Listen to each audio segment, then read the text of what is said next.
Cựu Chủ tịch Nhà xuất bản Giáo dục Việt Nam Nguyễn Đức Thái nhận hối lộ 24 tỷ đồng. Tạo điều kiện để công ty Phùng Vĩnh Hưng và công ty Giấy Minh Cường Phát trúng nhiều gói thầu với tổng giá trị hàng ngàn tỷ đồng, Nguyễn Đức Thái, cựu Chủ tịch Nhà xuất bản Giáo dục Việt Nam, đã nhận hối lộ hơn 24 tỷ đồng. Theo nguồn tin, Cơ quan Cảnh sát điều tra Bộ Công an đã ra kết luận đề nghị truy tố 8 bị can trong vụ án đưa, nhận hối lộ, vi phạm quy định về đấu thầu gây hậu quả nghiêm trọng xảy ra tại công ty trách nhiệm hữu hạn một thành viên Nhà xuất bản Giáo dục Việt Nam Nhà xuất bản Giáo dục. Theo đó, Cơ quan điều tra Bộ Công an đề nghị truy tố bị can Nguyễn Đức Thái, cựu Chủ tịch Nhà xuất bản Giáo dục với cáo buộc phạm tội nhận hối lộ. Các bị can Tô Ngọc Mỹ, Chủ tịch công ty Phùng Vĩnh Hưng và Nguyễn Chí Minh, Giám đốc công ty Giấy Minh Cường Phát bị đề nghị truy tố tội đưa hối lộ. 5 bị can khác gồm Nguyễn Thị Thanh Thủy, cựu trưởng ban kế hoạch marketing Nhà xuất bản Giáo dục, Đinh Quốc Khánh, cựu phó phòng in Nhà xuất bản Giáo dục, Phạm Gia Thạch, cựu thành viên Hội đồng thành viên Nhà xuất bản Giáo dục, Hoàng Lê Bách và Lê Hoàng Hải, cùng là cựu phó giám đốc Nhà xuất bản Giáo dục, cùng bị đề nghị truy tố tội vi phạm quy định về đấu thầu gây hậu quả nghiêm trọng.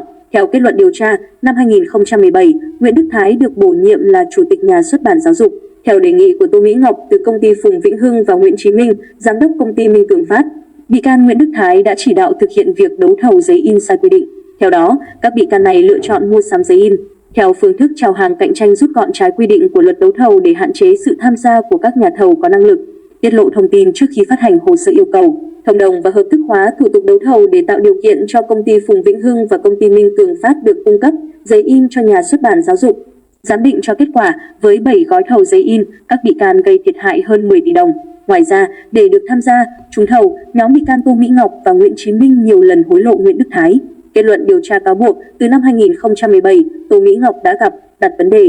hứa hẹn cảm ơn và được Nguyễn Đức Thái đồng ý tạo điều kiện cho tham gia trúng thầu cung cấp giấy in sách giáo khoa, sách bài tập phục vụ năm học 2018-2019. Sau khi trúng thầu, Ngọc tự chuẩn bị 3 tỷ đồng gồm 6 cọc, mỗi cọc 10 thép, mỗi thép 50 triệu đồng, đựng trong túi xách giấy 2 quai, buộc lại và lồng thêm túi giấy bên ngoài. Sau đó, Ngọc nhắn tin hẹn gặp và được ông Thái đồng ý. Bà Ngọc xách túi tiền đến phòng làm việc của ông Thái tại tầng 9, trụ sở Nhà xuất bản Giáo dục, phố Trần Hưng Đạo, Hà Nội, để cạnh bàn uống nước và nói có chút quà biếu cảm ơn. Khi bà Ngọc về, bị can Thái mở túi kiểm tra và cất tiền tại kết sắt trong phòng làm việc. Từ năm 2018 đến 2021, các công ty của Tô Mỹ Ngọc tham gia và trúng 10 gói thầu, tổng trị giá 1.593 tỷ đồng. Sau khi được Thái giúp đỡ, trúng thầu và ký hợp đồng, Tô Mỹ Ngọc đều đến phòng làm việc của Giám đốc Nhà xuất bản Giáo dục, đưa đều đặn 4 tỷ đồng mỗi năm để cảm ơn. Trong 4 năm liền, cách thức đưa tiền đều giống nhau, thường vào các dịp cuối năm hoặc đầu năm dương lịch, bị can Ngọc tự chuẩn bị số tiền 4 tỷ đồng,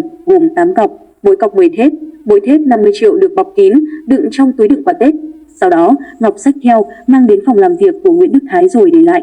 Ngoài ra, vào dịp Tết Nguyên đán từ 2018 đến 2022, Tô Mỹ Ngọc đều đặn cảm ơn bị can Thái số tiền 200 triệu đồng mỗi năm, tổng số tiền là 1 tỷ đồng. Cơ quan tố tụng do vậy cáo buộc bị can Thái nhận hối lộ từ Tô Mỹ Ngọc tổng cộng 20 tỷ đồng và đã giúp nhóm công ty của Ngọc trúng 13 gói thầu, tổng trị giá hơn 2.100 tỷ đồng. Đối với Nguyễn Chí Minh, Thái đồng ý tạo điều kiện cho công ty Minh Cường Phát được tiếp tục cung cấp giấy cho Nhà xuất bản Giáo dục. Sau đó, công ty Minh Cường Phát được đưa vào danh sách ngắn, được tham dự và trúng 1 gói thầu. Đổi lại, bị can Minh biếu cựu Chủ tịch Nhà xuất bản Giáo dục 400 triệu đồng kèm hộp bánh, chai rượu. Để được trúng các gói thầu tiếp theo, bị can Minh còn nhiều lần hối lộ Nguyễn Đức Thái, tổng số hơn 4 tỷ đồng. Công ty Giấy Minh Cường Phát do vậy được trúng 5 gói thầu của Nhà xuất bản Giáo dục, tổng trị giá hơn 200 tỷ đồng. Cơ quan tố tụng cáo buộc bị can Nguyễn Đức Thái, cựu Chủ tịch Nhà xuất bản Giáo dục, đã nhận hối lộ hơn 24 tỷ đồng từ Tô Ngọc Mỹ, Chủ tịch công ty Phùng Vĩnh Hưng và Nguyễn Chí Minh, Giám đốc công ty Giấy Minh Cường Phát.